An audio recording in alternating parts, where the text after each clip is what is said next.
Pessoal, vamos lá dar continuidade aqui na última aula de vocês de teoria, tá? Reabilitação total fixa sobre implante.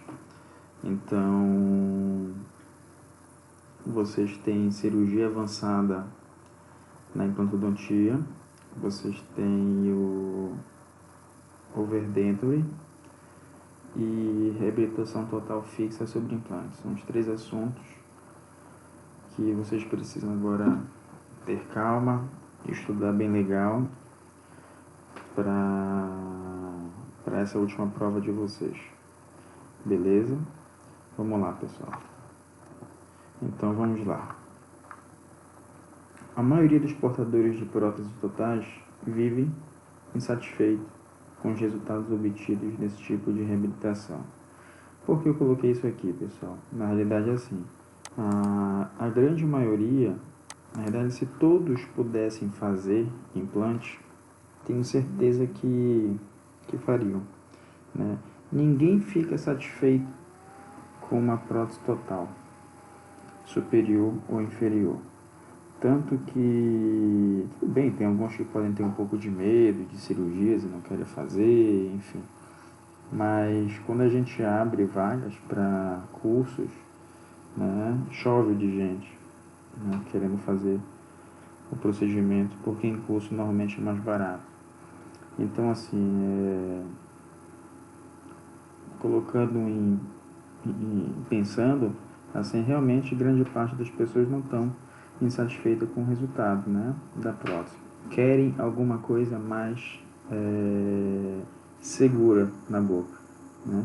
E grande parte desses pacientes apresentam problemas fonéticos, né, para pronunciar alguns fonemas, por exemplo, funcionais, estéticos e principalmente emocionais, que surgem com o uso prolongado da prótese total, né, causam às pessoas dificuldade de relacionar socialmente e afetivamente. E tem aquela situação, normalmente o paciente faz hoje em dia uma prótese e fica utilizando ela por anos, né, 5, 10, 15, 20 anos. Peguei paciente com 20 anos, acho que até falei para vocês já, que usava uma dentadura e folgada, mesmo passando corega, não fica mais presa, né? Então esse paciente tem um grande problema com isso. E às vezes não, normalmente é isso que faz ele procurar atendimento por uma coisa melhor. Os implantes ósseo integrados representam hoje uma alternativa confiável na reabilitação dos pacientes edêntulos, né? Tanto em maxila como em mandíbula. Isso a gente já falou bastante lá na aula de overdenture. Duas atenções para vocês, tá? Vamos aqui o quadro vermelho primeiro. A avaliação do paciente com indicação para implante passa por várias etapas. E uma das etapas mais importantes é a definição da quantidade, né, e da qualidade do osso daquele paciente, que permitirá um planejamento adequado e a escolha da melhor alternativa de tratamento. Vai ter pacientes que a gente não vai conseguir colocar implante em um primeiro momento, a gente vai ter que fazer uma reconstrução, vai ter que fazer uma cirurgia avançada de enxertos. Vai ter pacientes que eu não vou conseguir colocar 4 nem 5, só vou conseguir colocar 2 implantes, então a situação favorece a colocação de 2 implantes.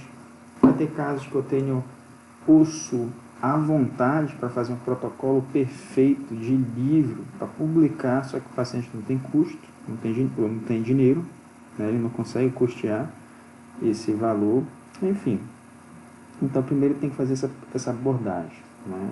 Agora aqui no quadro azul, as indicações para a utilização de implantes são claras e determinadas a partir de exames clínicos, modelos de estudo, fotografias, enceramento diagnóstico, diagnóstico por imagem, análise oclusal e expectativa do paciente.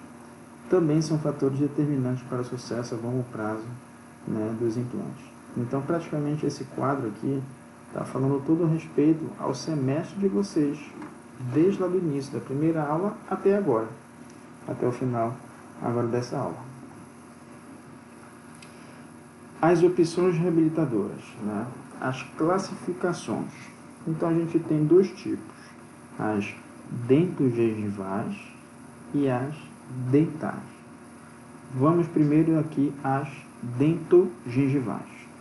Quando os dentes são estabelecidos proteticamente e perdidos os tecidos moles. Vocês já vão entender. Já vou mostrar alguns exemplos. São compostas por dentes e gengivas artificiais e indicado para casos com perda horizontal e ou vertical acentuada, tornando possível desenvolver o suporte labial com auxílio de uma gengiva artificial. Tá? Então aqui a região dental. Agora, quando a reabilitação mimetiza os dentes, pois permite um perfil de emergência semelhante ao dos dentes naturais. Em razão desse aspecto, o suporte labial restabelecido é mínimo. Agora vocês vão entender direitinho. Olha um exemplo de cada. Né? Então vou voltar aqui, a dentogengival e a dental. Então olha só. Aqui, né, está a formação, né, o estabelecimento de próteses dentais, tá? E aqui dentogengival. Vocês vão me desculpando, tá trocado as imagens. Deixa eu até botar aqui, essa é aqui e essa é aqui. Ou seja, vamos lá. A dentogengival,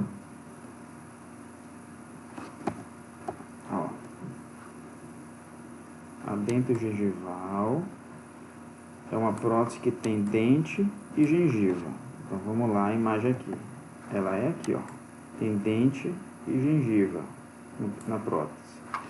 Vou voltar de novo. E a dental, vocês vão me desculpando aqui, a dental, a reabilitação é somente o dente do paciente. Qual seria o ideal, a reabilitação ideal? Lógico que é a dental, né? Só que, por exemplo, nesse caso aqui, né, o paciente teve uma perda óssea muito grande. Muito grande. Então, se fosse para fazer uma prótese dental, o dente ia ficar bem alongado. Vocês vão ver aqui uma outra imagem que fica um dente bem alongado. Quando é possível fazer isso? Né? Quando o paciente não tem, por exemplo, uma linha de sorriso muito alta. Né? Aí é possível fazer uma prótese dental. Diagnóstico no edêmplo total. A gente faz primeiro o exame extraoral, né? Então vamos aqui, exame extraoral, expectativa do paciente. Deixa eu botar no laser de novo aqui. Então a gente precisa avaliar suas queixas principal, a queixa principal do paciente. Perguntar para ele onde mais o incomoda. É na maxila? É somente na mandíbula?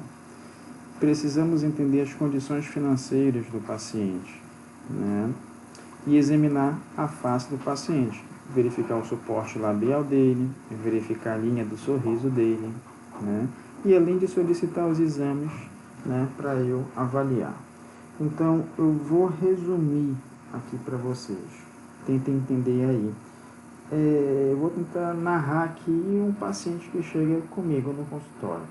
Então, vamos imaginar que chega um paciente aqui no consultório desdentada total, superior e inferior. Né? Normalmente a queixa desse paciente, como eu já falei para vocês, é devido à instabilidade da dentadura. Ou seja, essa dentadura está frouxa na boca. Né? E quando eles vêm aqui no consultório, eles querem às vezes fazer uma nova dentadura, porque eles já têm a ideia que implante é muito caro. Então eu vou e ofereço, eu tento, entre aspas, convencer esse paciente a fazer implante. Eu tenho que perguntar para ele, o que mais te incomoda? A senhora quer começar por onde? Você tem problema na prótese de baixo, ou é só de cima, ou são ambas? São as duas. Ah, doutor, eu tenho as duas. Só que mais me incomoda é a de baixo está muito folgada, a de cima dá até para aguentar ainda. Mas olha só, quanto a senhora tem para investir? Vamos fazer um plano de tratamento para trocar as duas, para fazer os implantes em cima e embaixo? Beleza, doutor, pode fazer. A gente faz aqui, doutor, ficou muito caro. Bora começar pela parte de baixo, porque está me incomodando mais ainda. Ótimo, então bora trocar somente a superior. Essa conversa tem que ter. Depois dessa conversa aí, se ela falou para mim que quer iniciar pela parte de baixo, eu vou solicitar o exame de imagem somente da parte de baixo. Porque o exame tomográfico, ele não é barato, também não é muito caro, mas é um valor razoável. Então, para que eu vou solicitar uma tomografia da maxila se eu não tenho interesse em fazer nesse primeiro momento? Entendeu? E depois eu vou focar realmente no plano de tratamento dela na mandíbula, que é onde ela está se incomodando. Então, tomografia da mandíbula, vou moldar o paciente, montar articulador, verificar o suporte labial, verificar o sorriso dela, enfim. Então, assim que começa a fazer o diagnóstico e plano de tratamento, tá? O diagnóstico deve ser iniciado pela análise da prótese do paciente, quando presente. Isso é bacana porque normalmente esses pacientes eles já têm prótese, como eu falei para vocês, superior e inferior. Então, se essas próteses estiverem bem, assim, esteticamente na face, eu digo, para esse paciente, eu posso até utilizar ela como guia, certo? Ela só está frouxa, ela só não está parando na boca desse paciente. Mas ela está em oclusão bacana, ela está dando um suporte labial legal, ela está dando um sorriso, né? Aparece uma boa exposição de dentes, está tudo certinho. Então, às vezes a gente pode usar essa prótese antiga do paciente, tá? Até para auxiliar no diagnóstico, né? Se essas duas próteses desse paciente, a superior e a inferior, não estiverem se encaixando em classe 1, tiver muito pequena, sem dimensão vertical de oclusão, sem dar o suporte labial, aí vale a pena a gente fazer tudo de novo, replanejar, certo? Olha só. Então aqui, ó, é uma linha de sorriso baixa que permite mascarar o tamanho do dente.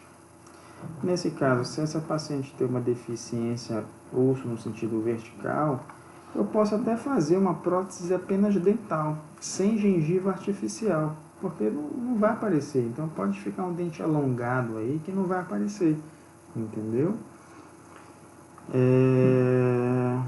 E aqui um paciente com uma linha de sorriso alto. Olha, quando o paciente sorri aqui, vocês podem ver que aparece até já o rebordo dela, ó, né? Então, nesse tratamento a gente precisa ter mais cuidado, no caso de prótese dentogengival, porque junção prótese e mucosa não deve aparecer, né? E no caso da prótese dental, porque o perfil de emergência tem que existir, promovendo a harmonia entre os dentes e a gengiva. Eu vou dar alguns exemplos um pouquinho mais lá para frente para vocês. Ó, dimensão vertical de oclusão, né? Observada em pacientes dentados e edêntulos totais, em razão da prótese inadequada. A gente precisa avaliar se está bem restabelecida essa DVO do paciente. Exame facial pode denunciar perda pela redução do terço inferior da face, intrusão dos lábios, aprofundamento dos sulcos nasogenianos, que é o bigode de chinês, né? Projeção do aumento e colapso facial. Vai ter uma imagenzinha aqui mostrando legal essa aqui, ó. Então, quando o paciente tem diminuição da DVO, essa parte aqui, né, o terço inferior fica bem pequeno e faz com que a mandíbula gire no sentido anti-horário de um relógio, projetando aqui o queixo da paciente, entendeu? Aí aqui do lado já é restabelecido a dimensão vertical de oclusão da paciente. Aí já fica bem legal. Aí pode ver que a mandíbula, nesse caso, já roda, né, para o outro sentido do relógio, e faz com que o queixo fique bem posicionado. Então, aqui no lado esquerdo de vocês, uma paciente que tem diminuição do terço inferior, fazendo com que fique com esse queixo bem proeminente, e do lado direito de vocês, restabelecida a dimensão vertical de oclusão. Pode ver que dá um aspecto bem mais jovem da paciente. Suporte labial, olha só o que eu falei para vocês. Por exemplo, esse paciente aqui, vamos imaginar, esse daqui da figura B, que ele usa uma prótese total superior e inferior. Mas essa prótese total está dando suporte para esse lábio dele. Essa prótese pode estar até em oclusão, encaixada direitinho, essa total superior e inferior. Só que esteticamente não está legal. Então, nesse caso, a gente vai precisar fazer uma nova para restabelecer esse suporte labial do paciente.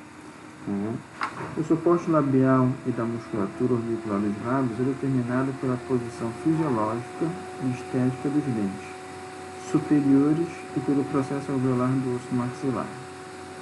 A perda do suporte labial pode estar relacionada à deficiência de crescimento da maxila, que normalmente não é esse caso, tá?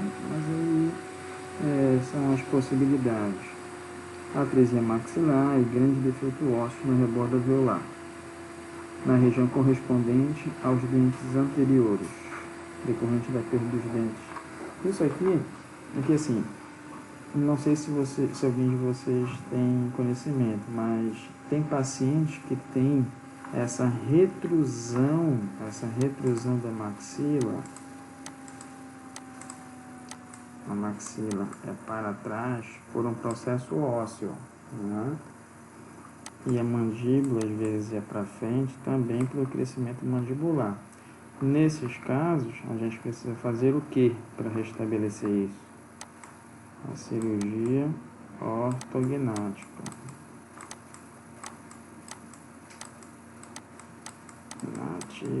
Quase não consigo escrever no mouse aqui. Isso foi a cirurgia ortognática. Que não é esse caso aqui, é isso que ele fala bem aqui, né? Às vezes a deficiência de crescimento. Tá bom? Edêntulo total, diagnóstico, pelo exame intraoral agora. A gente vai precisar fazer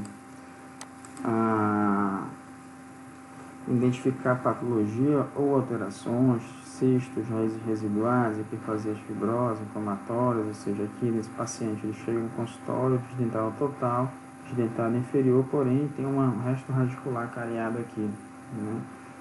Após a remoção das próteses, pode-se observar raiz residual e outras patologias que devem ser removidas previamente ao procedimento cirúrgico de implantodontia. A relação maxilomandibular, a qualidade de mucosa podem ser avaliadas por palpação e manipulação dessa região. Com frequência, pessoal, o paciente totalmente edêntulo não possui papilas. Lógico, ele é edêntulo total, ele não tem papilas, tá? Quando o dente é perdido, o osso interproximal reabsorve-se. Não sei porque saiu assim, eu não reparei essas palavras com isso. E ocorre a remodelação óssea, né, resultando em nivelamento das papilas com rebordo remanescente. Em razão dessas características, é praticamente impossível a reconstrução de papilas em pacientes edêntulos, preste atenção, exceto no caso em que o rebordo está preservado e alguns dentes ainda mantêm o arco côncavo. Então, nesse caso, tem dente, aí é possível, tá? Uma vez que na maioria dos pacientes não ocorrem as duas situações, a prótese dentogengival é utilizada como resolução protética para a maior parte dos casos. Com as próteses dentogengivais, as margens gengival é recriada artificialmente no material de revestimento rosa, que pode ser acrílico ou cerâmico. Vou mostrar para vocês lá na frente. Olha só aquilo que eu queria falar para vocês. Então, aqui em cima, é um paciente que chegou com esses dentões, ou seja, foi feita uma prótese aqui dental, tá? Sem gengiva, e olha o tamanho do dente, para poder preencher aquela perda óssea que ele tem aqui em cima. Fica muito mais bonito a gente fazer assim, ó, uma prótese dentogengival, e fazer uma gengivinha caracterizada para recompor aquela região que foi perdida pela reabsorção, pelo trauma, não sei o que o... né? Então a gente precisa fazer a dentadura dentro gengival, nesse caso aí. Aqui não é uma prótese total, tá bom? É parcial, mas é só para falar para vocês em relação à margem gengival aqui, tá? As papilas. Beleza? Aqui tem papila feita entre os dentes, aqui não tem, tá bom? Deu para entender aí? Ó, perda óssea muito grande e quando é feito, olha, uma gengiva caracterizada, posso afirmar que tem alguém de vocês aí que nem percebeu que era uma prótese. Então, uma gengiva bem caracterizada, a gente consegue, né, reconstruir essa perda óssea e perda gengival que esse paciente teve aqui, né, e assim fica bem legal. Já pensou se a gente não faz assim e faz uma reabilitação com implante nessa região, mas bota dentões assim, ó, igual esse lado direito aqui, não ia ficar legal, né? Então, por isso, normalmente a gente faz dentaduras dentro gengivais, com gengiva caracterizada, que é o sistema Thomas Gomes, que vocês já viram, enfim. Agora vamos falar em relação aos exames de imagem. Eu vou parar aqui nessa primeira parte e a gente vai continuar numa segunda parte para vocês tomarem dar um pause aí, tomar alguma coisa e voltar na parte 2. Voltamos já, um abraço.